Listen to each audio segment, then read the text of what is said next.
Oh, welcome once again to Extra Crispy Podcast. This is episode number 6. My name is Mark Elfenbein, and that, my friend, is Roy White. How are you, Captain? Couldn't be better, Elf. We survived Snowmageddon 2020. If you're not in Texas, thank your lucky stars, because apparently we had a bit of a power grid issue, something that we all learned about that we weren't expecting to. So it's always nice to learn new things, Elf, and thankfully we are now sitting in 75 degrees 3 days later. I mean, a week ago today, it was snowing 5 inches on the ground. It was like 1 degrees outside. And then a week later, it's 75 degrees and you can wear shorts and a t-shirt. It's ridiculous. Welcome to Texas, ladies and gentlemen. Yeah. And I just happened to pick a very specific, very special short sleeve shirt. Don't know if you saw here. That is a beautiful shirt. Extra crispy. That's the only way to eat your bacon, and that's the only way to listen to the podcast. You know, you can follow me at IMElf. You can follow Roy White at RDub3. And of course, you can follow our sponsors at Opulence Media G. And don't forget to follow the podcast at Extra Crispy Pod. Of course, you can find us wherever podcasts are available, and hit that subscribe button, because we want you coming back, and we think we're bringing you good enough content to get you coming back on a regular basis. But right. Please interact with us on the social media. Elf and I love it. Yes. And we're extremely excited to kick off this podcast in a new way, Elf, with a topic we really hadn't gotten into at this point, because I think perhaps because of the abbreviated season, also perhaps because, you know, we're still kind of on the back end of the NFL slowing things down. And baseball's around the corner. And baseball's around the corner. Sports are overlapping, and we like it. We're getting really excited. But what's going on right now is really what's taking place in the National Basketball Association. Not only do we have a wide open MVP race, but we also got all-star candidates to discuss, to disperse, to debate. And I think, you know, tell me which one of those you'd like to start with, sir, and we'll go down that route. Well, I think the biggest thing, I guess, the news that kind of caught the Twitter fire, so to speak, and social media was the all-star starters were announced.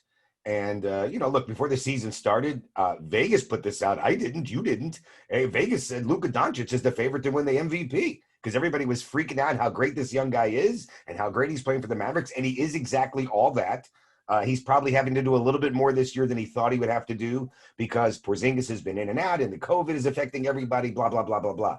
That being said, he got elected to a starting position as the starting guard, one of the starting guards of the Western Conference. Well, everybody shit at the fan because they go, oh, Damian Lillard. I mean, Damian Lillard should have gotten it and Luka shouldn't have gotten it. Listen, there's no knocking Dame Lillard. He is a bad MF. That dude is money when it comes to the end of the game. I don't know any, well, I do know others. I just don't know many other guys, and you just hit it. When it's Dame time and you need a bucket to win it or tie it, it doesn't matter if he's looking at the basket, if he's 40 feet away, homeboy's putting it in, right? Yeah, he's pulling up from deeper than Steph Curry, and I would almost say, like, in that moment, I'd feel better about it. So I love the big moments that Damian Lillard has been a part of. But when I look at, like, just the numbers, right, and I think that kind of has to be the biggest indicator from an all-star voting perspective, I don't see how people are trying to give this to Dame. And that's not taking anything away from Dame's game. But you look at the comparable statistics, right? They're both averaging about the same amount of points per game. But the difference is Luka Doncic is averaging more rebounds. He's averaging more assists. Mm-hmm. And he's also close to averaging – he's averaging a steal a game. He's also close to averaging a block a game. Which is amazing. Which is amazing. Yeah, because he wasn't supposed to be a defensive guy. I mean, he's not really a defensive guy. But he's done what most good players do. They get better in certain areas of their game each year. Remember when Karl Malone came out, he couldn't make a free throw, couldn't hit a jump shot. Mm-hmm. He got better. Magic Johnson couldn't hit a jump shot, worked on his game, got the hook shot. You know, every great player gets better because they work other parts of their game. And Luka's only, 21 in his second or third year? And he realizes he's got to work at parts of the game. Defensively, he's gotten better. No doubt about it. And like his chase down ability on blocks, you know, the fact that he's averaging 0.7 blocks a game for a guy that plays his position, right? Mm-hmm. But he is a 6'7" frame. that's as impressive as all the rest of the stuff that he does, and he does a considerable amount. Not taking anything away from Damian Lillard. If you wanted to kick somebody off of the All-Star starter roster, then maybe they need to do away with this East-West thing, since the teams are being selected by captains anyway. And if that were the case, it'd be an easy one. Bradley Beal goes, Damian Lillard slides into a starting lineup, and boom, you have 10 starters from the NBA in the All-Star game that I don't think anybody really disputes. Do you like the LeBron being a captain and Kevin Durant being a captain, and then them picking like a draft? Do you like that, where they get to cherry pick who they want? Because, it's kind of interesting to see, do you take a guy that you play with?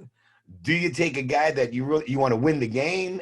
And I was listening to one of the NBA pregame shows earlier, and they were talking about, are you drafting guys that really want to play? Or are you drafting guys that are like, look, my team's going in the playoffs and I need to kind of take it easy. I'm just here to coast. Like, is James Harden going to play really hard? Or does he realize that he's got a chance to win a championship? He's going to chill. If you get Julius Randle in there, he's playing his ass off. If you get Zion Williamson in there, he's playing his ass. They're showing out.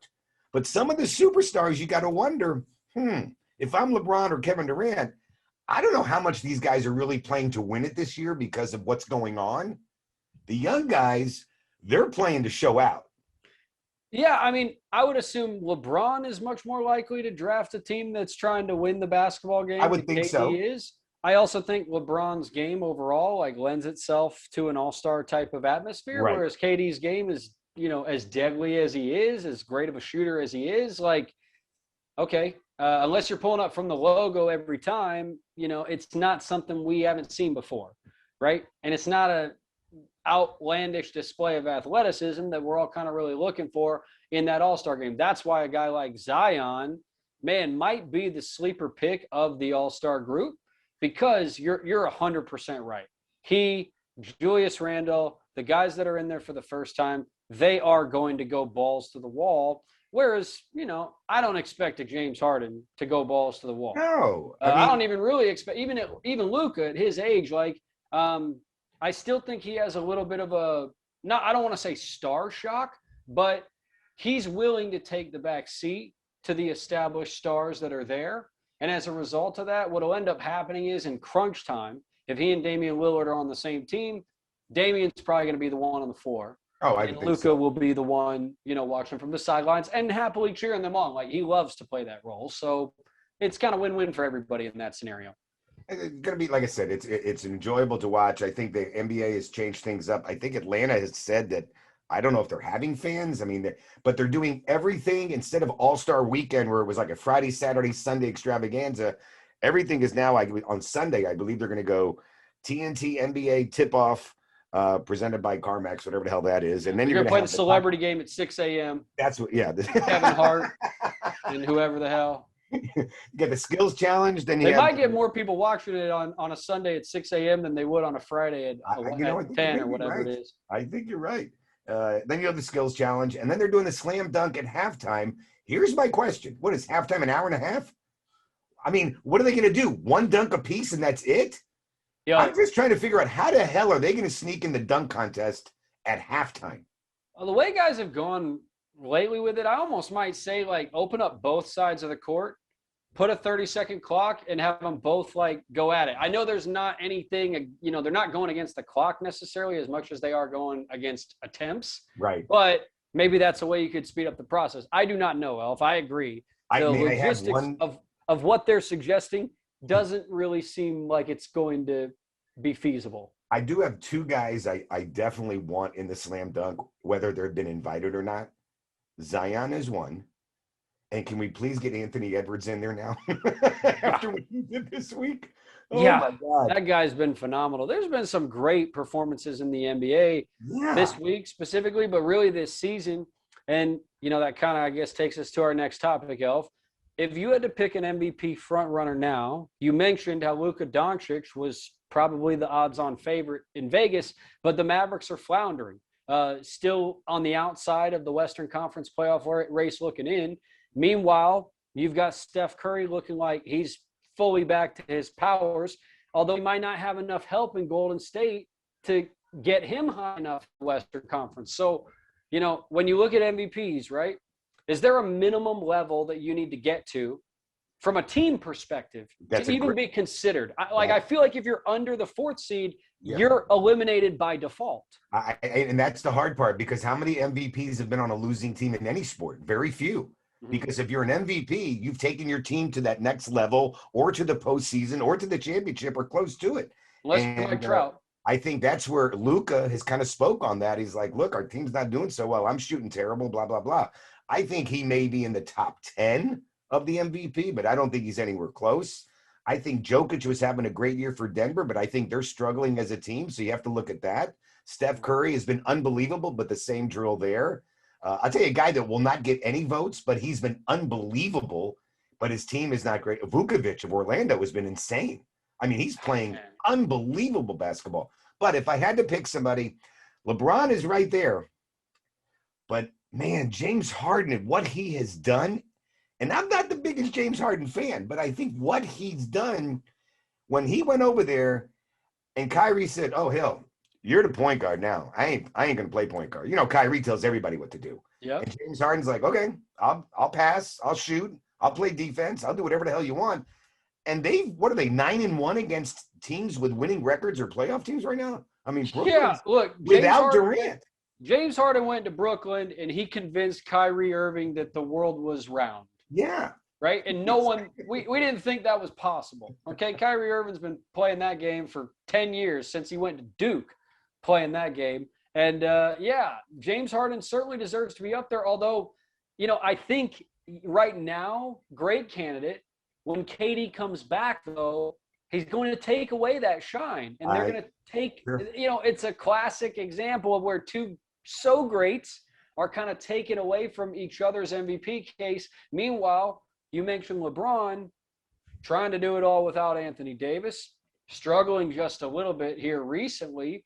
So that could hurt his potential as well. So I don't know. It is wide open right now. Yes. I would still say, though, that if you were giving me decent odds on Luka Doncic, I might take them. You said half-heartedly he's not shooting that well this season, and he would say that. He has said that. Oh, he has, yeah. And yet he's shooting 48% from the field. It's like he's not. He's shooting 34% from 3. He's averaging 9 rebounds, 9 assists, and 29 points a game. I mean, I don't know if you caught, I think Stephen A. Smith interviewed him, and Luka was saying how I'm not playing so well. My team's not doing well. We've lost blah, blah, blah games. I'm shooting terrible. And Stephen is like, you averaging 29, 9, and 9. I know. Well, what's wrong with you? Yeah. And then 29, 9, and 9, and you're upset with how you're playing. But that's the kind of kid he is. I'll give you 2 other names while we're on the topic.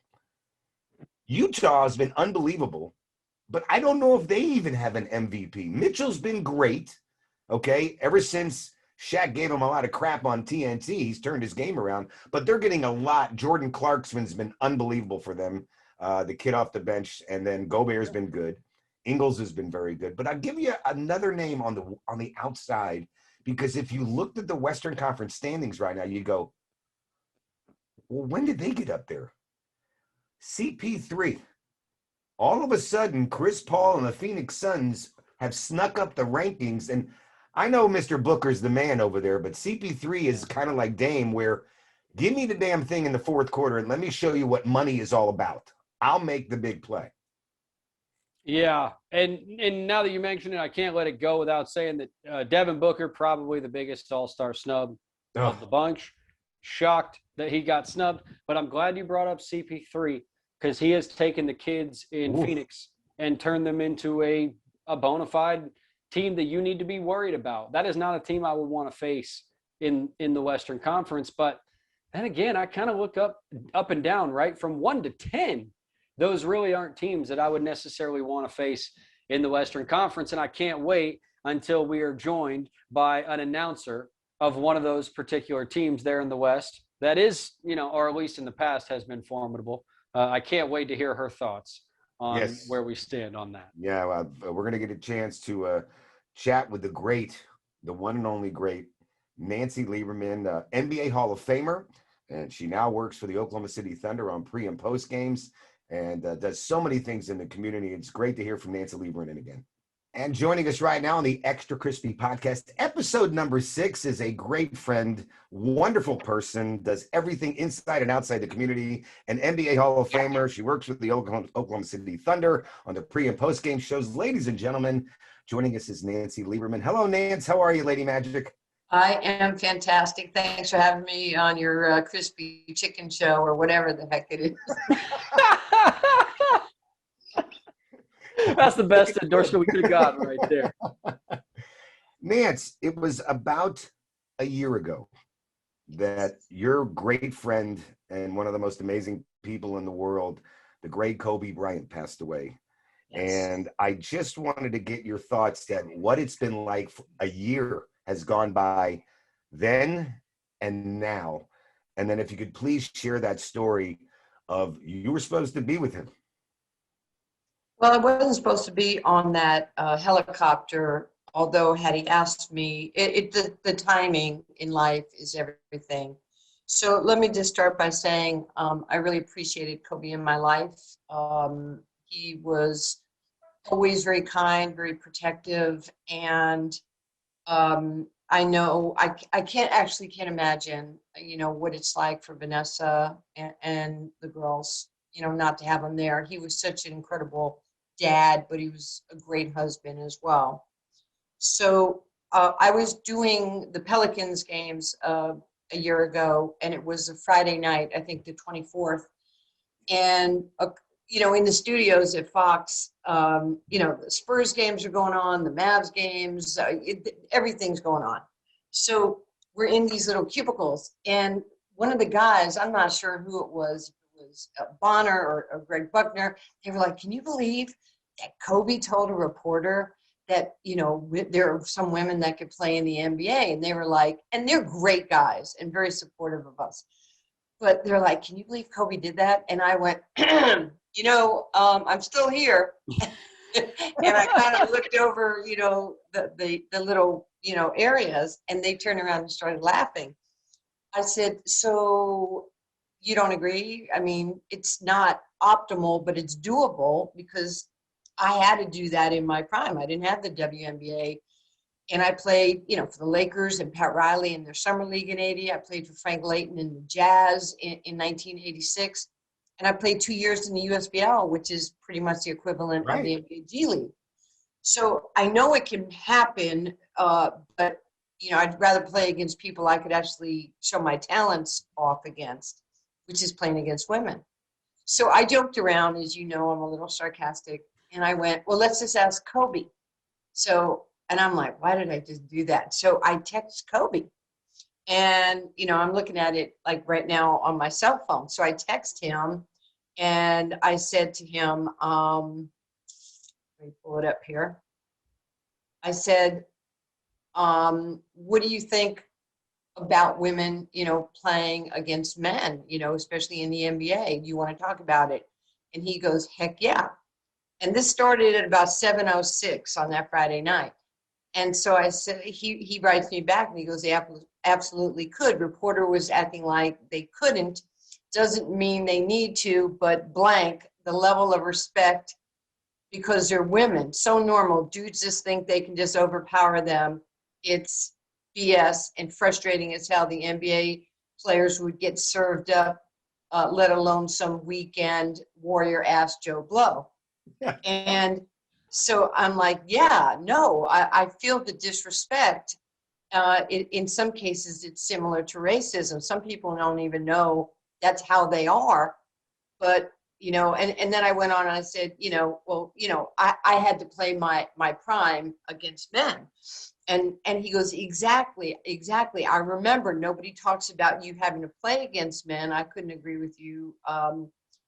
I couldn't agree with you more. And I said to him, thank you for fighting for us. Your babies at home are our future, and they have to believe in what they can do.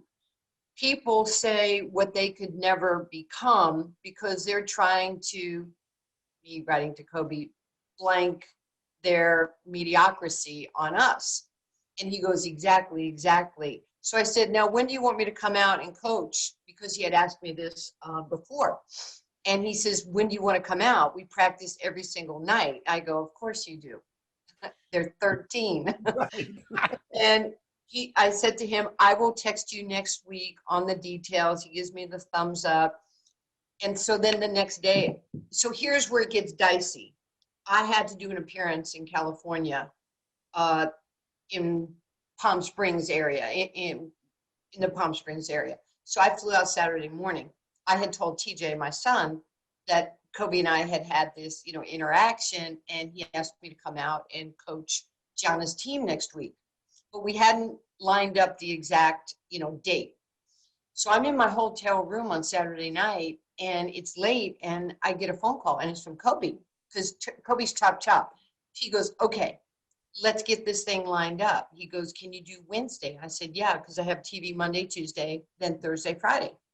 He goes, okay, come to LA, come to the, Uber to the house. We'll grab something to eat. We'll take the helicopter over to the academy. He goes, you have as much time as you want with the team. If I can do this with you, or however you want to do it. I said, okay, Monday I'll get back and I will, get everything set up on my end. I mean, there was no doubt I was going to LA to do this. And I've been wanting to do this for a long time. On Sunday morning, I'm in this, at this appearance, and there's like 700 people in this big room. And I'm telling you, I always sit in the last row of these things in the first seat by the aisle, because I have the attention span of a fly. And sometimes I just need to get out, walk around, and come back in. I swear to God, I turned my phone on vibrate as not to bother anybody. Well, my phone starts ringing. I grab my purse and I just go through the doors. And TJ just landed in Italy, and he goes, mother. And I was like, you know how you can hear the tone in somebody's voice? Yes. And I go, TJ, what's wrong? He goes, Mom, you haven't heard the news. I said, TJ, what news? This is like 10 o'clock California time. He goes, Mother, Kobe Bryant's helicopter crashed and he died. I thought you were on the helicopter. Oh my God. And so if my phone had been on vibrate and I don't hear him ring for an hour, my kid thinks possibly I'm on that helicopter. I never got a chance to tell TJ that we set up me going out there on Wednesday.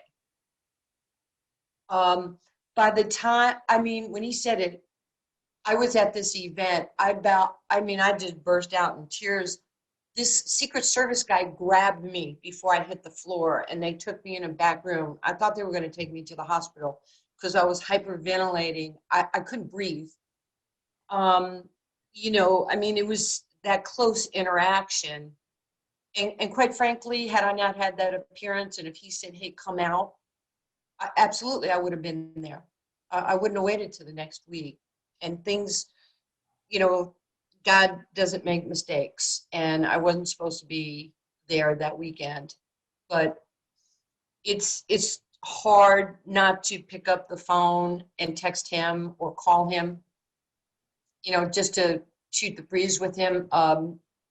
In September, I guess of 19, I was at the US Open, and, they now flip a coin to start the matches on center court. That was the thing. Well, Kobe did it Monday, and I had seen he was there. So they asked me to do it on Tuesday. So I texted Kobe. I go, are you still here? He goes, yeah.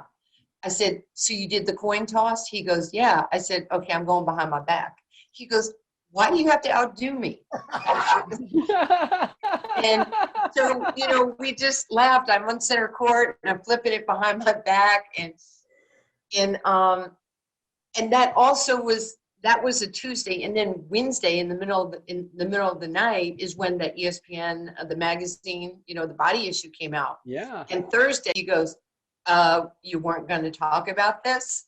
I was like, I didn't know when it was coming out. So we had kind of this great relationship where we could laugh or joke or, he was just a super cool guy. My first preseason game, we're playing the Lakers in Las Vegas. And, I have my guys who I warm up, Rondo, Omri Caspi, Bellinelli, everybody has their people. I warm up Omri, and I'm running back to the locker room, and a guy, the security guard at the Thomas and Mack goes, "Ma'am, you can't go back there." And I go, "I have to. I work for the Kings." He goes, "Well, do you have any ID?" I go, "I'm a coach. I mean, I don't have a purse." I said, "I'm wearing all Sacramento gear." And he goes, "Ma'am, you can't go back there." As fate would have it, Kobe was walking in, and he goes, "Nancy, what's wrong?" And he gives me a hug and a kiss. And I go, "The security guard will not let me back there." Kobe goes, "Sir, you better learn to understand that this world is different. She is the assistant coach of the Sacramento Kings, and you would never do that to a man. You would never stop them." He goes, "Well, she didn't have a badge." And Kobe says, "She's wearing it. This is our work clothes." And he walked me through. The guy came over after, and he apologized. And he goes, "I just didn't know. It was only me and Becky at that time in the NBA." So, Kobe has done some really cool things like that. And when we're playing the Clippers, Becky and I use the Lakers locker room. And so we're at Staples, and I'm in the Lakers locker room, and I'm like, "This is amazing," but I'm trying to be chill, Nancy Lieberman trying to be chill. Yeah, I'm trying to be chill. Been there and done that a million times. I walk in the locker room, and there's Kobe Bryant, and there's everybody's lockers. And so I'm like, wow, whose locker? So I decided I'm going to change and use Kobe's locker. So I put my skirt, my shirt, my stilettos, my heels, or whatever the heck I had, and I put it in Kobe's locker, and I took a picture of it, and I sent it to him, and I go, "You want to talk about this?" And he goes, "You are not going to put that on social." I'm like, "Possibly not." And I go, "You wear heels? Really?" And so we would laugh. I still have the picture from. Oh, that is so classic. Oh, Nancy, you're gonna have to go into your phone and pull that stuff out and frame it, because I mean, just that individual conversation, right? The level of depth that this man had outside of basketball. When, as a basketball fan, right, for 20 years, all I could ever see was just the tenacity, the mentality. And I ask myself now in today's game, even is the Kobe Bryant mindset, is that gone with him? Is there any player in your mind in today's game, or a group of guys that are taking that mindset and kind of taking that mantle and bringing it into today's game? Or is today's player a lot more of a, kind of coddled, grown up in what they have and kind of comfortable in it? Well, Kobe was like MJ. They were never comfortable. They always were striving. There's the hunter or the hunted. If you're the hunter, every day you're going for something. If you're hunted, you're at the top of the mountain and people are trying to get there. So when you exhale, and I think because of our friendship, and I do think, certainly LeBron has a killer mentality. He's teaching that killer mentality to Anthony Davis, Trae Young, Kyrie. The one thing that I've realized in Kobe's death is we all thought we were really, really special because he always was available. Always. "Hey, Kobe, my dream ball, can you autograph something?" And then I have, Mamba shoes, his shoes from Nike. So I didn't realize, look at the soccer players he was friends with. Not just the celebrities, the women, we all thought he was like a really good friend of ours. And I know that had I been able to go out, get to go to the house, get to know Vanessa, because she was like a rock, just to be able to see the family, get to know them. I have a sadness that I didn't really get to spend time with the family like I did with him, because I think our friendship would have gone to another level, because after I played at 50, he watched me play at 39, he said, but he said he watched me play at 50. And we sat and talked after that. And it was like we were in a think tank. You know, he just had, how'd you train? Were you scared? Were you nervous? How'd your body feel? What did you do? How did you do it? How long? And he was just so inquisitive. He's better than the guy from Dasaki's. He is the most interesting man in the world, because everything mattered to him, and he had a depth about him. And like, he used to call me the Mama Mamba. Okay. And because I used to say to him, I'm just like you. I still have dog in me. I still have tremendous respect for the I game. know that. So, and you know, at the end of the day, you can't be afraid to have achievement. You have to be fearless in your pursuit if you're willing to do the work. And he knew that I did the work. It's not easy playing at 39, and it's sure as hell not easy playing at 50. Nancy, you know, we're through an NBA season that was in the pandemic, where the Lakers with Anthony Davis and LeBron James got their championship, and, you know, unbelievable accomplishment once again. And now we've got a second season underway, which they're dealing with the pandemic still off and on. Your thoughts on how the season is going thus far? Obviously, you're with the Oklahoma City Thunder, the pre and post game show. A lot of changes there as well. I guess get a chance to comment first on how the Lakers, LeBron is going to now have to deal without Anthony Davis. And granted, they got to handle this with kid gloves here. Well, I mean, health is always imperative. I mean, Larry Bird told me a long, long time ago, you know, I'm the best player in the NBA when I'm playing. When I'm injured, everybody's just as good as me. So the reality is, in this day of super teams, you can't just have one person. You know, I think DeMarcus Cousins is going to end up going back there until Anthony is healthy. And unfortunately, casualties are Quinn Cook. You know, he could have had his contract guaranteed, I believe, today. Everything's a calculated risk. You know, for LeBron to be playing at this level is absolutely unfathomable. But I give him credit. I mean, the money he invests in his body, how he takes care of himself, the commitment, not just to, you know, get a couple years in, but to be the best. He's going to, if AD doesn't get hurt, he's in the conversation in year 17 for MVP. So we'll see what happens. You know, everybody's like, well, he shouldn't play this many minutes. But you know what? You never know. Might as well play while you can play. Well, that's one of the things, you know, he's going to be up against it in the brutal Western Conference, right? I mean, 10 teams, 12 teams that could be vying for 8 spots, and all of them seem like they could be a dangerous first-round opponent. And then meanwhile, in the Eastern Conference, right, it kind of looks like the Brooklyn Nets and then a bunch of other teams. With all that in mind, right, everybody's still kind of assuming it's going to be Lakers and Brooklyn in the end. But does that give Brooklyn a slight edge, considering the fact that they might, and I don't want to dismiss the East by saying they might have an easier road, but even in just the fact that if they get a first-round matchup that's a sweep, that's a much easier road than potentially that LeBron and the Lakers are looking at in the West, right? Well, it depends on what the schedule is going to look like. In my opinion, because, you know, right now, like I have Philly coming out of the East. They're really playing good basketball, and the Doc Rivers value. What a difference he makes. It does, because first of all, he has the cachet to look at players in the eye and say, no, this is how we're doing it. And, you know, he's not going anywhere. So he's going to make everybody better. Tobias, it was playing well. You know, Ben Simmons was playing well. And Embiid, you know, Joel right now, I mean, he's in that MVP conversation. He had 50 a couple games ago.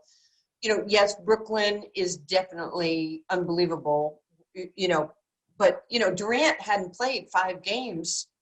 And to me, the big, and they won 4 of those 5 games. I think it was on the road. You might have to check me on that. Yeah. But I think when Kyrie and Harden kind of, you know, did the little pinky swear and said, okay, you play the point, I'm going to be, you know, the shooting guard, and they made that commitment to each other. I mean, Harden is playing amazing basketball right now. I mean, he can still score. He can deliver the basketball with the best of them. The only thing for me is, they don't have that big in the middle. Jared Allen is really good, and he's going to be the cornerstone of, where did just did his game the other night in Cleveland. But he's going to be the cornerstone. That's why Andre Drummond is going to be let go or traded or something, because he's really good. So they don't really have a rim protector beyond DeAndre Jordan. But, Milwaukee, they still are an efficient team. I think they need another piece, but if Drew Holiday is healthy, he can guard 1 through 3 or 4. The East is going to be pretty competitive. Has anybody noticed the Knicks? Yes. Yeah, it was funny. I was talking to my cousin who's a gigantic Knicks fan, and I told him like about 2 months ago, I said, dude, Julius Randle's getting an opportunity to do what he does. And he goes, I don't think so. I go, dude, I'm telling you, minutes in the NBA, if you get time to play and they just let you play, he's doing it all. And the Quigley kid is really good. Yeah, he is. I talked to Julius. He's a Dallas guy. Matter of fact, he just bought a house here by Plano West. Oh, wow. And and so he's a super nice kid. I've known him for a long time, and he's just happy. He's having career years. I mean, he kind of got caught in the LeBron thing. He thought he was gonna, get another long-term contract, whatever that means, 4 years, and then LeBron ends up there. So now they have to, kind of send him away because they're trying to figure out, cap space with potentially AD coming. Then he goes, to the Pelicans, and I was doing the TV for the Pelicans. He played great for the Pelicans for 2 or 3 years, but here comes Zion, and one more time you're in that, it happens. And now he goes to the Knicks, and he's just kicking butt. He's really happy, and he's just a really super wonderful human being. Very confident, a lot of humility, a great family man. So I'm thrilled. And he made the All-Star team for the first time. It's nice to see his success. And again, it's some guys just getting the opportunity. And sometimes it's where you go. Like you said, he goes here and all of a sudden something happens. Goes here, something happens. He's in the Knicks, which is a great place to be when they're winning. It's been a while, but things are on the upswing there. It's really, really good. Nance, yeah, but think about it, and then you got to go. But it's when you divorce from somebody in the real world, you got to give up half of what you have. He hasn't had to do that.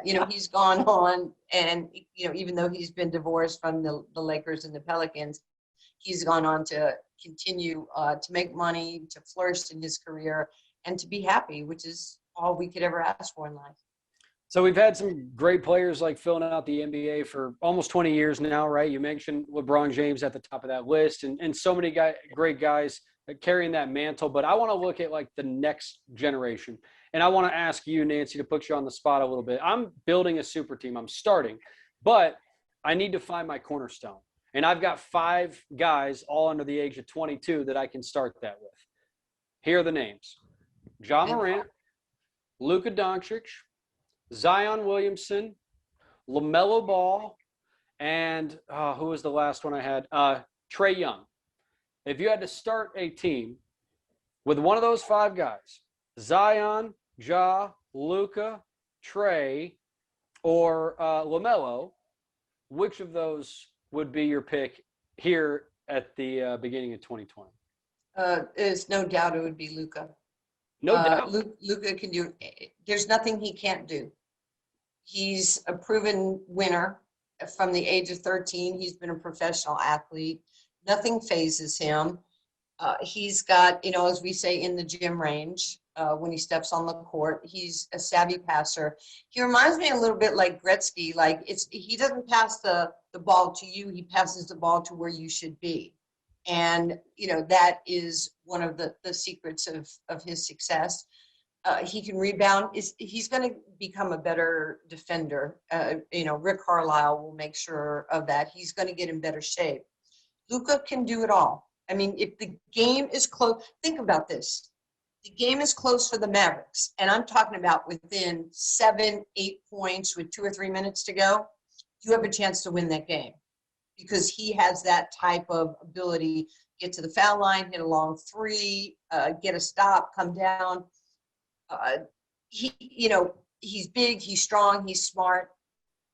That's who I would start with. And the players you mentioned are unbelievable. LaMelo Ball is no joke. Yeah, He's real. better than I thought he was. He's real. Well, he's had that same kind of upbringing as Luka, being professional. How old was he? 15 or so? He went to maybe Lithuania or one of those countries. Yeah.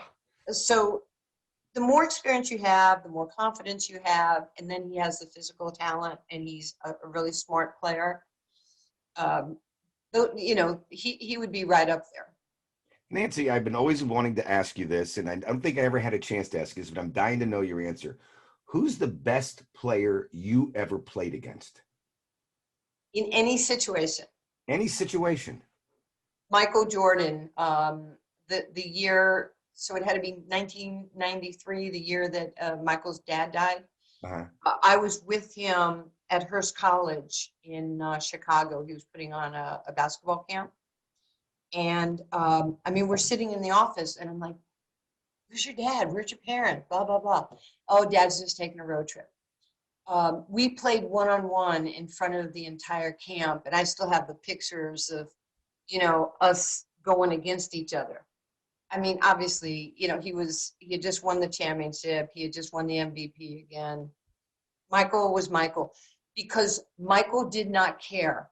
It was like Kobe. The one thing I learned from Michael is I was like, why do you play so hard against the counselors and the kids? And he said, they'll beat me when they can beat me. Okay. It will happen one day. And so when TJ was young, he would always, kind of whine, why do you always play so hard? Why do you always have to win? And I said, you will beat me when you can beat me. And that was, when he probably got to Plano West. And we used to talk about that, but it was really sage advice by Michael because he didn't want a kid to leave the camp going, I beat Michael Jordan, right? So Michael still had the dog in him. All right, I want you to brag a little bit about your son. Tell us where he's at and what's he doing because I keep up with him as much as I can. So talk about TJ. Well, TJ, I will say this. His agent at Octagon is Alex Siratis, who is Giannis's agent. And who just did that, Supermax deal to keep Giannis in Milwaukee, okay? So TJ he wanted to sign in Israel again last year. He played 3 years for Holon, which is, 10 minutes from Tel Aviv. But he had this exceptional offer from this team in Russia, Italy, at Leonis. And so he went to Italy, in September. Well, out of nowhere, and you'll know this, Mark, Maccabi Tel Aviv contacted Alex and said, I think Jerusalem and Maccabi were interested in bringing TJ because they don't bring you in as a young guy. They're there to win championships. They're like the Celtics and the Lakers. Not that they don't develop you, but if you're not at that level, no, we're bringing in guys like Quincy Acey, like Omri Caspi, like Joe Alexander, like NBA level guys. It's no joke there. And so he just signed with Maccabi Tel Aviv, which is just amazing because they're the most celebrated team in the history of Israeli basketball. And it's just amazing to think that TJ is playing for Maccabi. That's almost like saying you're playing for the Lakers. Love it. They have the highest payroll.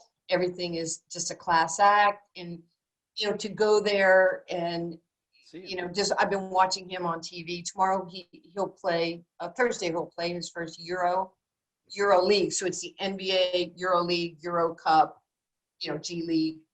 So, just to think that he's kind of crawling up that ladder potentially of success. We're getting closer to his goal of maybe one day getting a shot at the NBA. You never know. Wow. It's so cool because again, just remembering him as a kid and then Oh, all your that boy. kids and watching him grow up and then seeing him at Richmond and then working his way through the NBA camps and now doing what he's doing. I just think it's fantastic. And I just love it for you because I know how much it means to you. So I think it's fantastic. Well, I'm really proud of him. He would love your hat collection behind you. He's like Mr. Hat. He's got to have his sneakers and his hats.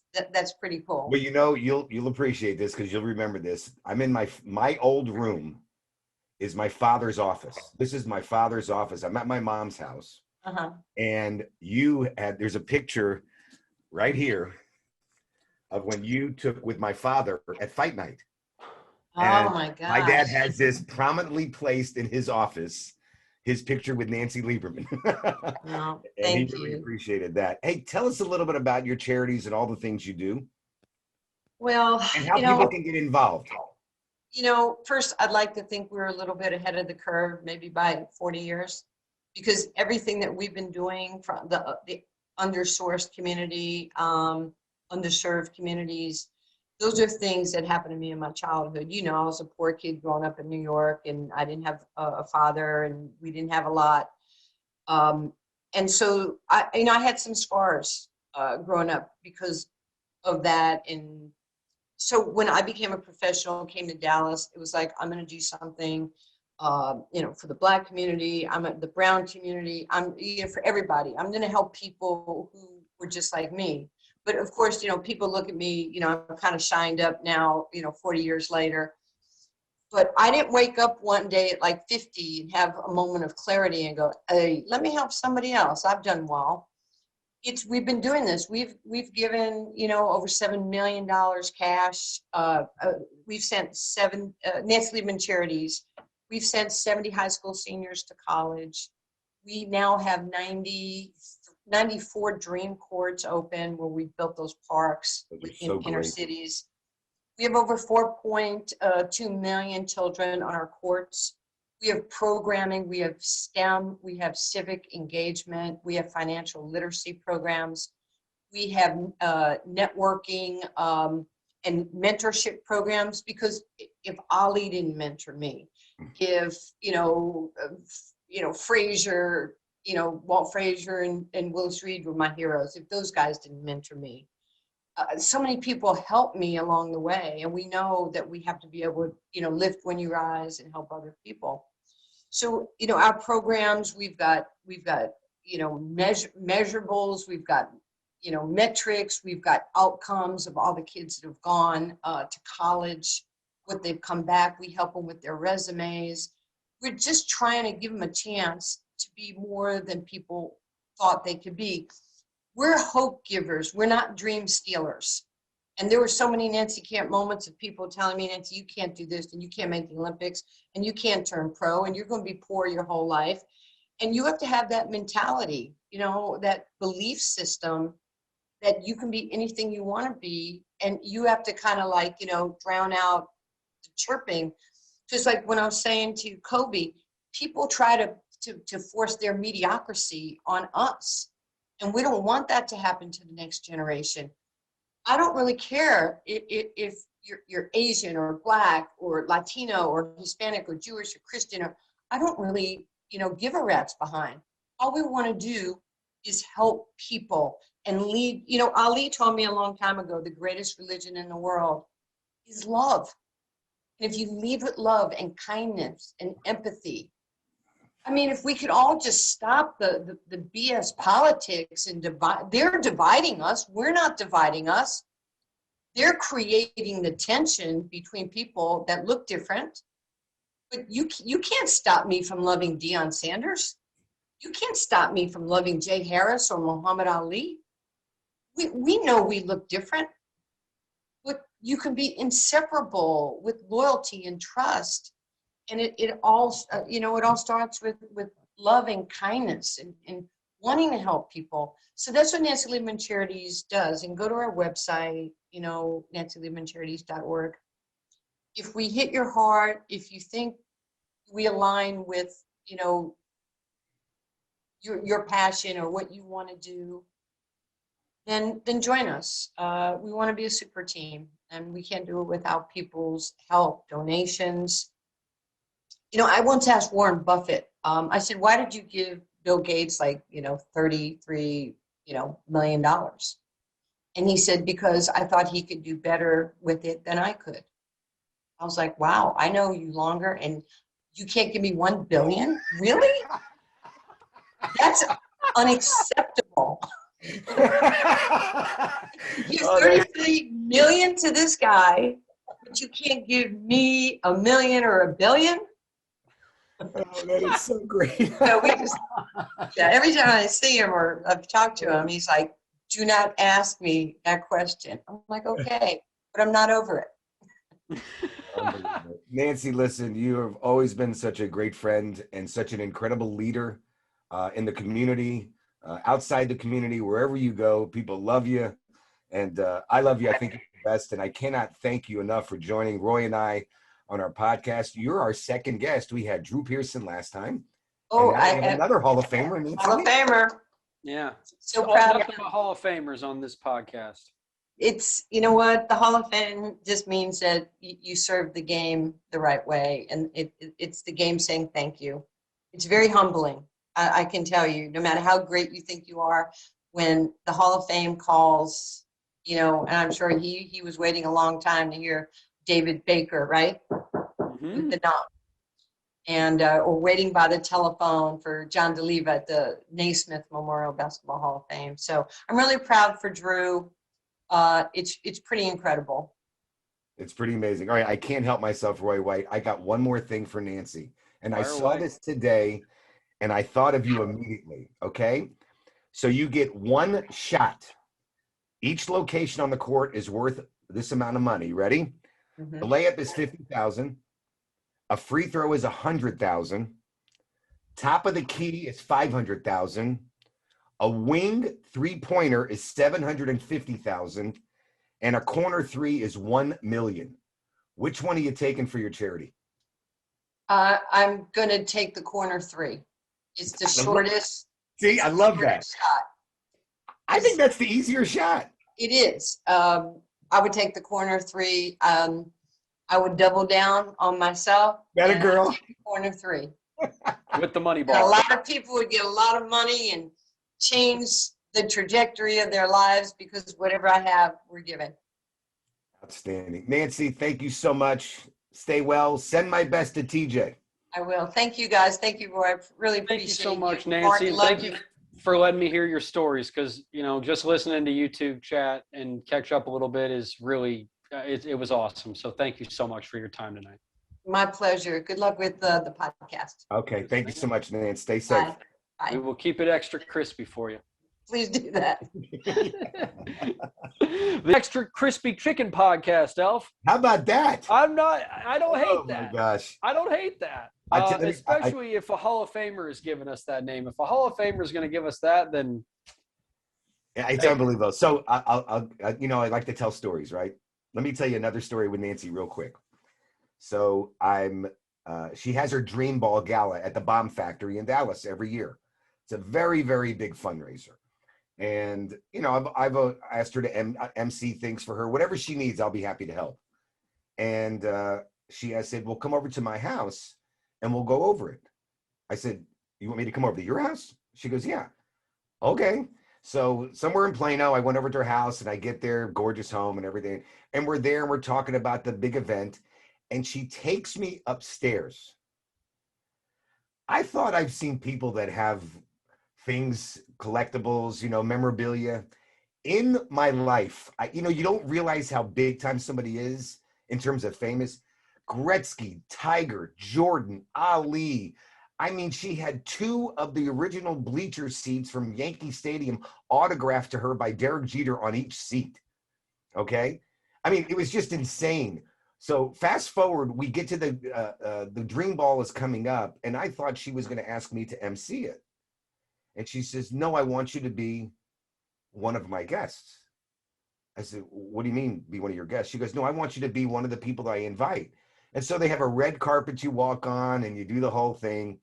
And I'm freaking out because I'm like, Roy, everybody in the world is there. Holyfield, Sugar Ray Leonard, I mean, every superstar athlete on earth, they all come for Nancy. And we're on stage and we're lining up to be introduced individually in front of like 3,000 people. The craziest thing for Mark Elfenbein is I found myself in between Roger Clemens and I forgot who was behind me for whatever. And I'm thinking to myself, what the hell am I doing in this line? Here's 8-time All-Star, Cy Young Award winner, World Series winner, Roger Clemens. And the Jewish guy from the ticket. And now, radio show host, occasional Mark Elfenbein. Oh my gosh. Unbelievable. That's awesome, Elf. Well, hey, again, showing off the Rolodex that you got. And now listen, you know what? I think Nancy said it, and you know me, and I know you very well. I love to share. What's mine is yours, and yours. You know what? And that's how I've always liked to live my life. And I want everybody to win. That's the thing. And if I give and you give, it doesn't matter to me. I mean, we want to win, and we're gonna win. That's the fun part.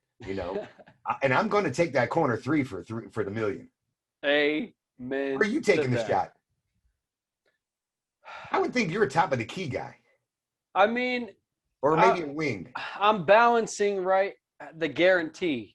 See, right? I know, Versus because the money. $50,000 at a layup is pretty nice. It's pretty sweet. Yeah, like I feel good about the free throw, but the $50,000 is like a guarantee, right? See, so if you miss the free throw, you look really bad. Yeah, if you miss the three or the wing or the corner, you're like, okay, that's still a tough shot. Yeah. You miss a free throw for $100,000, that sucks. Yeah, that hurts because that's like a 70 to 80%. You're gonna put tail between the legs and you're gonna walk off the court.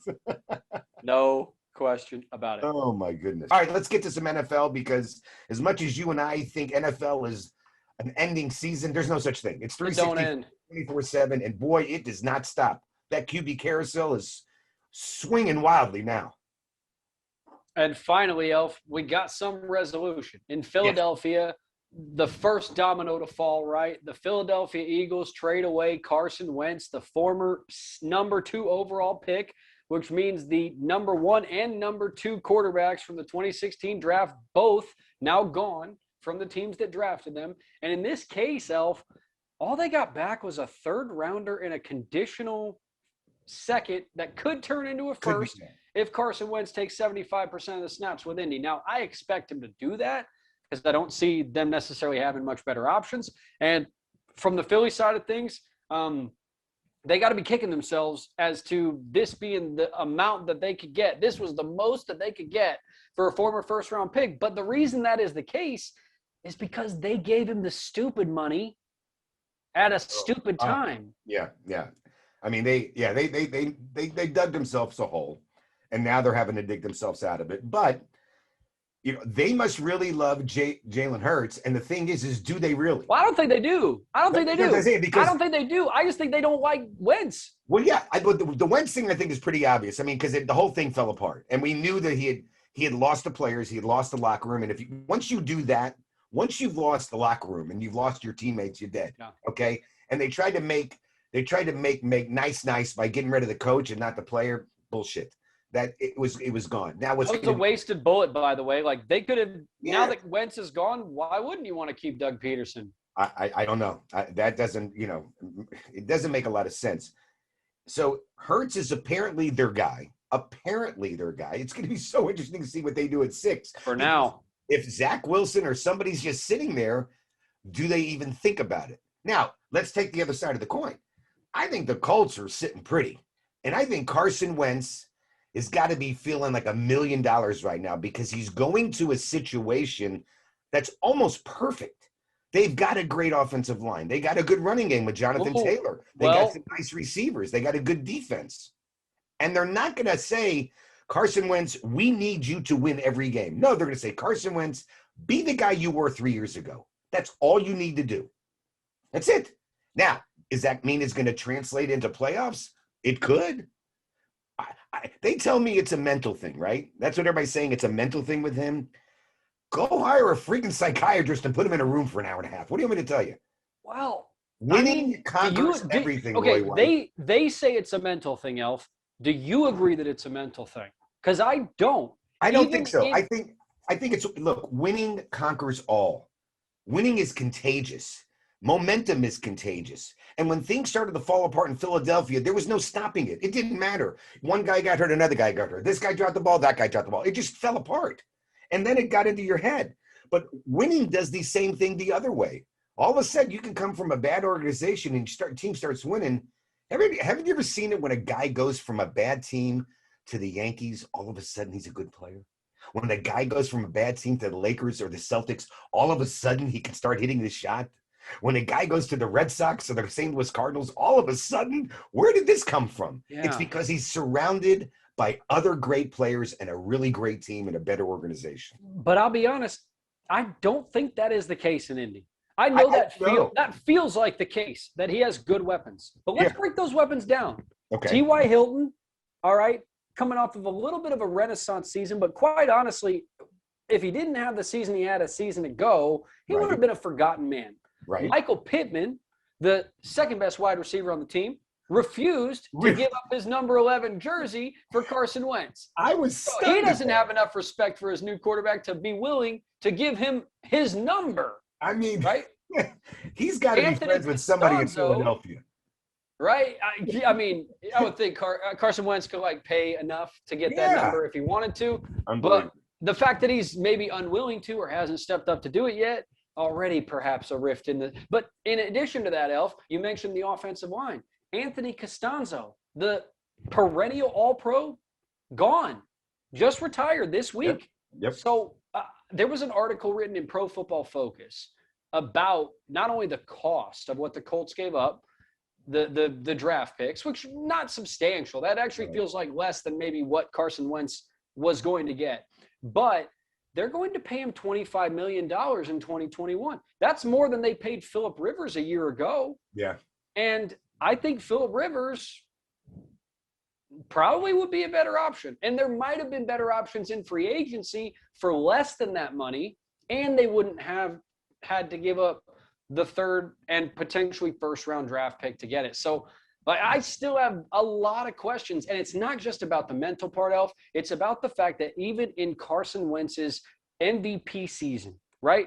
When the Eagles went on to win the Super Bowl and everyone was sure he was going to win the MVP if he had finished the season out healthy, even in that season, he only ranked 15th in the league in net pass yards per play. And in every season since, he's never ranked above 20th.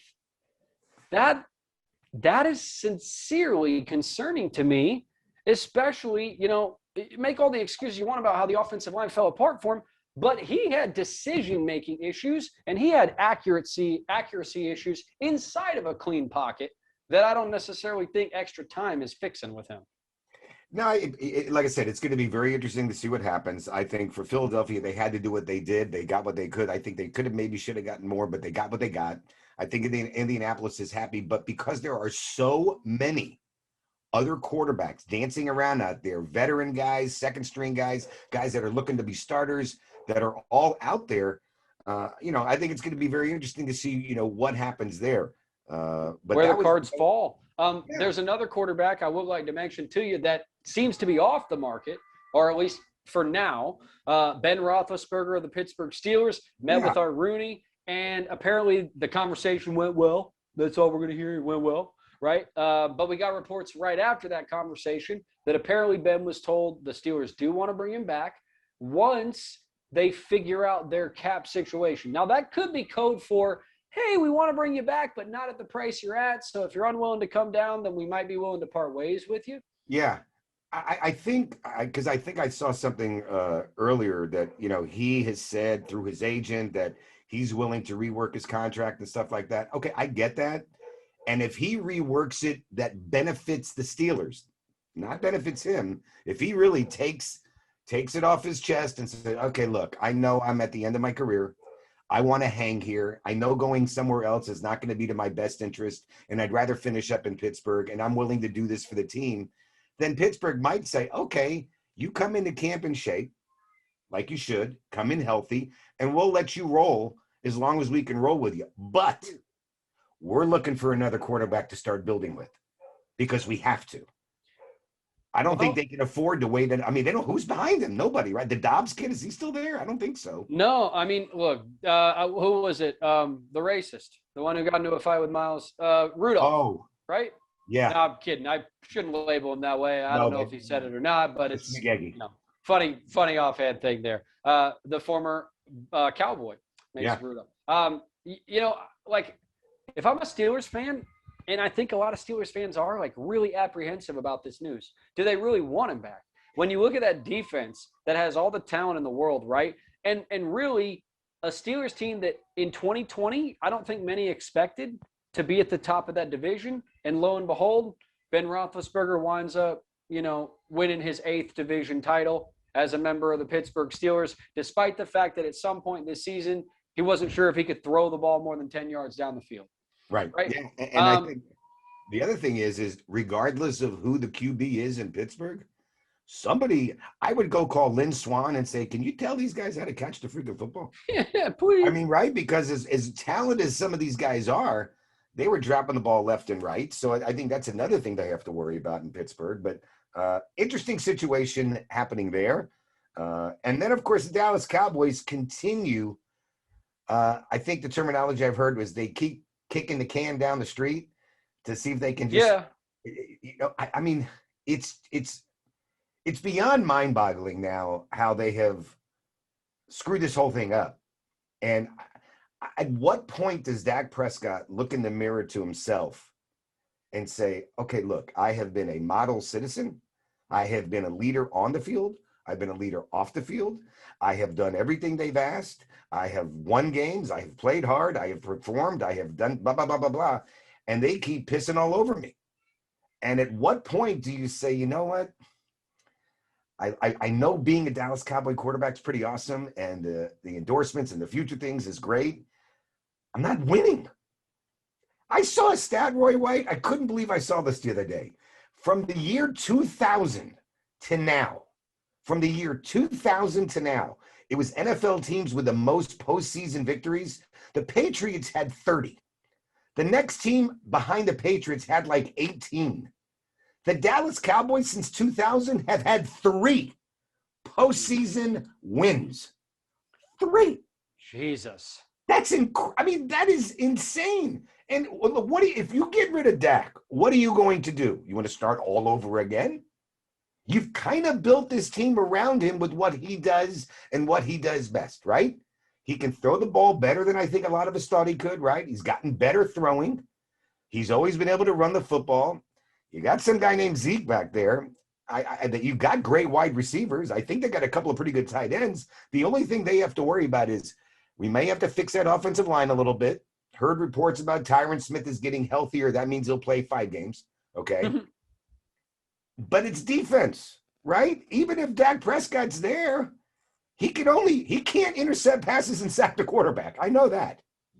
Yeah. No, you're right. But it's going to be hard to address that defense if you're paying your quarterback a $39 million cap hit in what might be a lesser than salary cap season. Now, we're still not sure what the cap is going to ultimately settle at. We know what the floor is, right? 181 million. And there's talk this week, Elf, that the new network TV deals are going to be more than $1 billion more than they were originally projected to be negotiated for. So originally they were going to Disney and all the Amazon. NFL was proposing $2.5 billion to get our rights. It's now looking like that proposal may wind up being north of $3.5 billion for the next deal. And if that is the case, a guy like Dak Prescott is looking at that and going, you know what? Shorter deal sounds better. You know what? I might almost prefer a 1-year franchise tag, if I'm being quite honest, because I can get a guaranteed 40 now, and I might be able to get 45 when the new deal kicks in. And you know what's amazing? As much as this guy takes a lot of crap, and it's not like he's done wonders in the NFL and won multiple playoff games and taken his team to a championship, but Kirk Cousins is sitting pretty handsome right now. He's making the most money, and he's like, I'll do it. Yeah, you can tag my ass all day. I don't care. I mean, You want to tag me again? That's fine. What's the average? 42 million now? Okay. I'll roll Well, with and that. he showed that he could work it. Now I do hate this is the week that the teams could start to franchise tag. That doesn't matter. The only thing that matters is the last day that they have until they need to franchise tag. Because when it comes to the Cowboys and Jerry Jones, we'll either get a deal the day before the last day, or we'll find out on the last day that he has been tagged. Again, crazy situation in Dallas.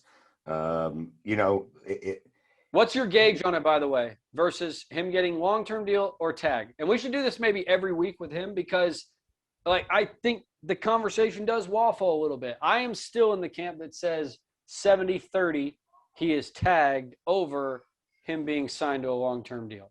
I think that's what's going to happen. I mean, I think we Cowboy fans begging them to go, just sign the guy.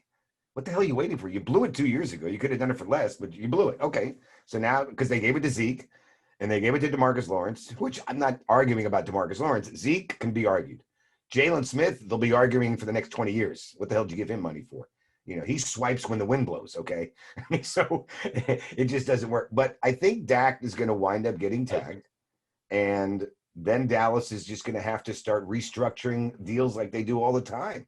I mean, they got a lot of issues, man. They got some DBs that they might have to say goodbye. I mean, Xavier Woods wants $25 million.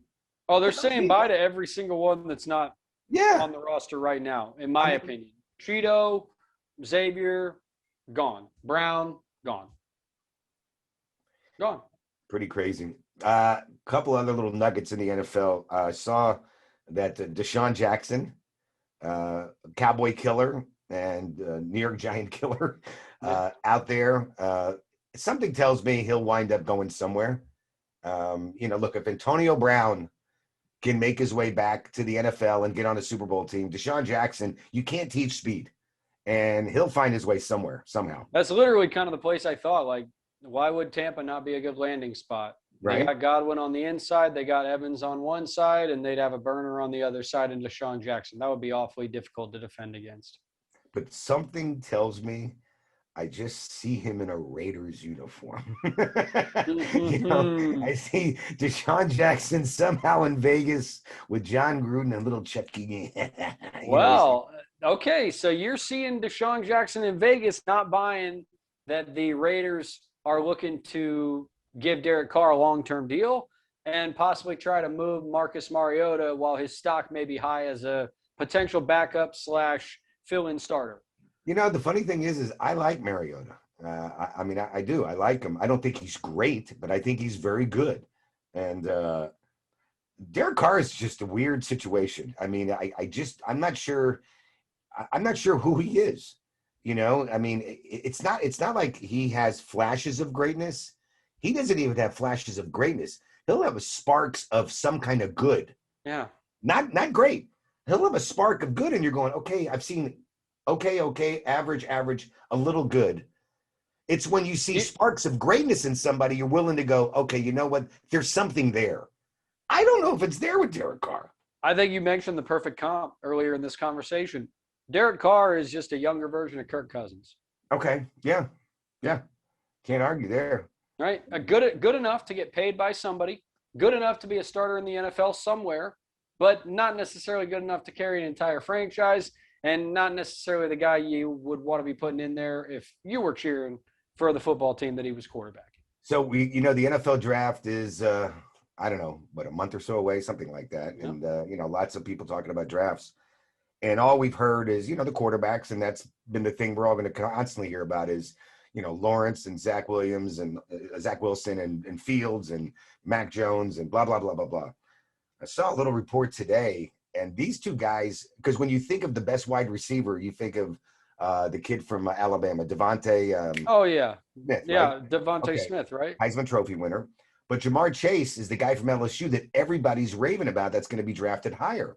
And then you have the tight end from Florida, Kyle Pitts, who everybody's going crazy over. I literally saw a report earlier today that they had Chase going 2 and Pitts going 3. And I'm thinking, I find that incredible. Well, again, we're in silly draft season, right? Yeah. don't, again, I advise you, and I know it's a fun game. I know people love it, so I'm not talking down on the people that love it. But for God's sakes, don't Stay put away any from it. stock into a god dang mock draft that is done before free agency even begins. That's right. What the hell? Yes. How are you going to start filling holes for teams that are going to have holes that you don't even know about in 2 weeks? And they're going to have holes filled that you never even considered they would. That's it. That's 100%. Just save it. Like, hold off for 2 weeks, and then you can give me a daily mock draft, and I'll eat it up. Oh my God, just unbelievable. But again, like that's the great thing about the NFL is we're constantly, Never stops, baby. Never stops.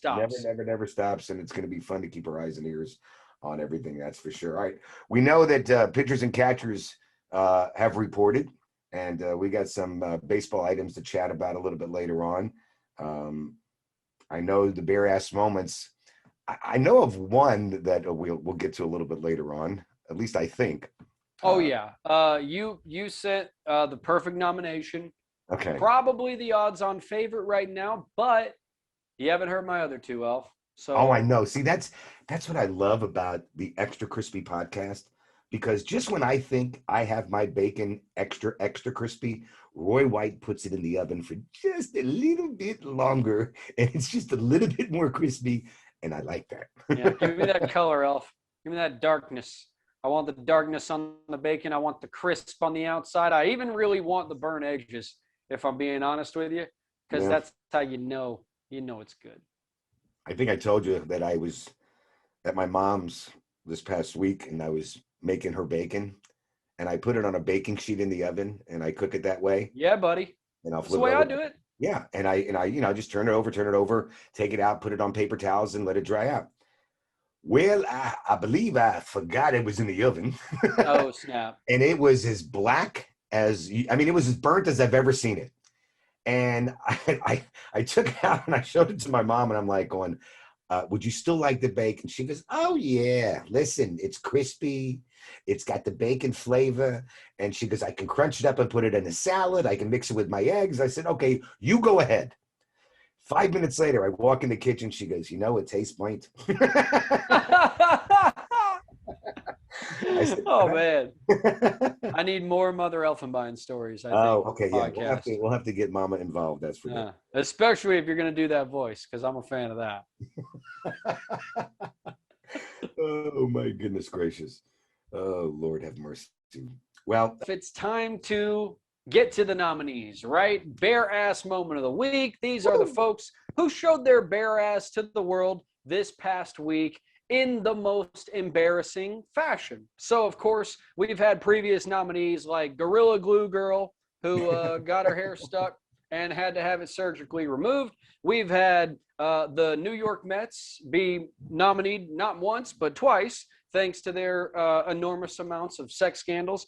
And now, Elf, you're actually coming to the table with some nominees. So I'll let you take it away with your first nominee for the bare ass moment of the week. So the kid's name escapes me, but it kind of blew up on social media and on TV the other day that, Cam Newton was having a football camp. He was having a camp for kids. Cam Newton was having his own camp for kids. And there was a camp. Yeah, he was having, and the camera was rolling, and Cam's kind of walking along the sideline, and there's a whole bunch of the kids there. And then one kid is just talking some serious shit. I mean, like, yo, Cam, and Cam said something. He's like, you're going to be a free agent, though. You're going to be a free agent. And then you're like going, okay, the kid's just wising off a little bit. And Cam comes over to him and starts kind of conversing with it. And the kid just kept on and kept on. And I'll be honest with you, I was amazed at how cool Cam Newton was able to keep himself, because listen, you don't hit kids, but can you hit him for me? But I'll smack a kid. Right? I'll smack a kid that needs to be smacked, and I'll endorse a kid being smacked that needs to be smacked. Gosh, and had Cam smacked that kid for the first time in my life, I would have said, you know what? Cam did not overreact. Cam, yeah, I agree with you. Right? Yeah. I would have said, like, that was an appropriate response. Right. But instead, Cam actually probably made himself look good. He did. Based on the way that he reacted. He really and of course, did. yeah, the kid, not worth really knowing his name, because I doubt we ever will, although he seemed to claim even though his team had gone 1-2 in their games earlier that day, Elf, from a record standpoint, he seemed to think that you could see him on YouTube and that we might see him in the NFL one day. Well, I hope that is the case, young man. I hope that is the case for you, because right now you will only be remembered for embarrassing yourself on social media the way that you did by talking smack to a guy who not only is like 10 times the millionaire that you hope to be, but is also, fully capable of putting you in the ground if he chose to. Yeah, so it was an embarrass moment. A great nomination. I will stamp that with the bare ass moment of the week nominee approval rating. You are the king of stampage when it comes to bare ass moments, by the way. And I will raise you, Elf, another gentleman who I guess found himself making a bare ass of himself, or showing his bare ass this week. And he is also an athlete. This was the video, I don't know if you saw, of OU wide receiver, Oklahoma Sooner wide receiver, Spencer Jones, who got into an altercation with a man who looked to be considerably smaller than he was inside of a bathroom. Now, if you haven't seen the altercation, Elf, Spencer Jones, the OU wideout, a little bit taller than the gentleman he winds up getting into a brawl with.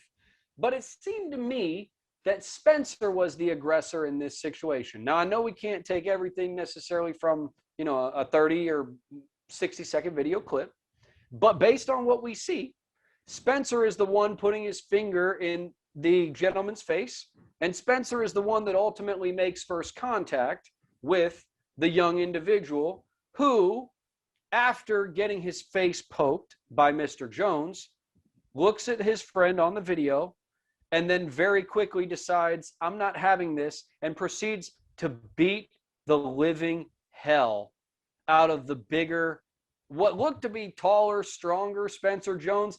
You know what? Height, weight, that did not matter one bit in this fight, Elf, because the gentleman who put his hands on Spencer Jones, and by the way, the man identified himself as Braden Brown on social media, said he had been wrestling and MMA cage fighting since he was 12. And said, look, all I did was take care of a situation after a guy got into my face. And in fact, I showed restraint. Well, in this case, self-restraint wound up in Spencer Jones having 4 of his orbital bones broken. Oh, my God. And ultimately, to me, adding insult to injury, right? Embarrassing yourself by not only getting your ass kicked, but by also being the guy that started the fight. If you start the shit and then you get your ass kicked, that's double. That's both cheeks. Yeah, that's not good. Yeah, you got both butt cheeks kicked and your face cheek kicked. Swollen as all get out. His cheek was as swollen as his cheeks. Oh my Lord. So we have Cam Camp Kid. We have Spencer Jones, OU wide receiver, getting his ass kicked in a bathroom. And then finally, my bare ass moment of the week, and probably for this individual, I doubt she's embarrassed by it, because she is the wife of the most notorious drug dealer of our time. We, of course, are talking about El Chapo's wife, who was arrested because she apparently is keeping up with the family business. She was arrested on the U.S. border attempting to transport multiple different drugs, including cocaine, methamphetamine, heroin, and marijuana. Oh, well, I mean, marijuana. Right now, the marijuana, all right. That's like an hors d'oeuvre. I was gonna say, that'll be legal in a couple months. Just hang tight, wait. You can open a dispensary if you want. Now, the cocaine, the meth, and the heroin, and you are traveling as El Chapo's wife, right? So you're not going in disguise. You're not using an alias. I would think she would have access to like a fake passport, maybe, a blonde wig or something to disguise herself. But as I stated, she had none of those things. She was arrested at Dulles International Airport. And now, after her husband was sentenced to life in prison back in July of 2019, I would imagine Mrs. El Chapo is probably going to spend the rest of her life behind bars as well. Or does she get to escape because somebody knows somebody? Ah, well, they tried that once. They Think tried about to that, dig El Chapo out once, didn't they?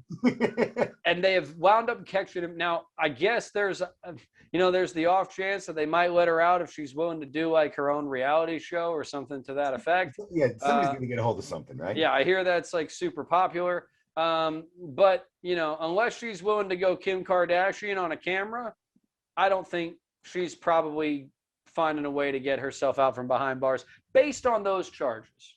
Just based on those charges. So we got our nominees, Elf, right? We got Mrs. El Chapo. Mm-hmm. We got OU wide receiver Spencer Jones getting his ass kicked in a bathroom on camera for everyone to see and to live on in infamy. And then, of course, we have Jackass Kid at Cam Camp, who, you're right, I don't even want to take the time to remember his name because it's probably the last time many of us will ever hear it. Right. But there you have it. Nominees of the week. Who gets your vote? I would say that Spencer Jones normally would get it, starting the crap and getting the hell beat out of him. But the kid at the Cam Newton camp, I mean, that you not only embarrassed himself, but his family. Because what did you hear from everybody in social media, even football players? Where's your father? And you don't think his dad and his mom are going, what the? I bet his mom beat the crap out of him. Don't you ever? I said you do a free camp and you disrespecting the man who put on that camp. Oh. Yeah, and I'm with you, Elf. I think if I had to rank them, probably in the order that we gave them, right? Yeah. Spencer Jones, high number 2. Right there. Really great contender. But God, watching that video with Cam, like I can watch the Spencer Jones fight and laugh. Yeah. I actually physically cringe. It was uncomfortable. Yes, I physically get uncomfortable watching this kid and his fake vibrato, right? Yeah. Like it really, to the point where his own coaches had to step in to kind of like ease the situation. And of course, Cam, as cool as he could be, but Cam's a high energy guy too, right? So in that moment, I can see the kid kind of thinking like, oh, Cam's stepping to me. That's right. Yeah. I need to react. I need to respond. And, ultimately it just wound up being like probably the thing that kid is remembered for more than anything. And that's a little bit sad, but, that's the nature of the Bear Ass nominee of the week. That's the world we live in. That's for sure. Well, look, as always, a ton of fun with the Extra Crispy podcast with Mark Elfenbein and Roy White. We thank you for letting us bring it to you. We try to have some fun, entertain you, bring you some stories to tell, laugh a little bit. And when we get an opportunity to bring some guests on, like we had Nancy Lieberman tonight, just fantastic. From big thanks to Nancy for joining us. Storytelling at its best. Things coming up, I think maybe in the week ahead. Baseball, actually, I think last week was the final Sunday where no baseball. So starting this coming Sunday, I believe we got baseball for the next 8 months, which I love that. I can't wait. And then we're pretty close to the NBA All-Star game around the corner. And then the NFL action, and who knows what else happens in our world because things change on an everyday basis. Yeah, well, just a couple of weeks away from NFL free agency, right around the corner, March 15th through the 17th. We'll maybe get into a little sock drawer predictions next week or the following week. Something to look forward to. If you got baseball predictions for us for the upcoming season, get those in early. You can tweet those to us at me, of course, at RW3 or at Elf at IMElf or the podcast at Extra Crispy Pod. And while you're there, go ahead and click that subscribe button. Follow our friends at Opulence Media Group at Opulence Media G. And follow our producer, TJ Garsky, as well, doing some great work on behind the scenes there for us. And we certainly appreciate what he does. So, Elf, that's a pretty fun show, man. That was a pretty fantastic role we were on there. Number 6, just an absolute blast. Roy White and I enjoy bringing it to you every week. And the one thing, ladies and gentlemen, that you can expect every single time when we do the Extra Crispy podcast, when we bring it to you every week, Roy White, how's it going to turn out? There's no other way, Elf. Just one way. Extra, extra, extra crispy. See you next week. Next week.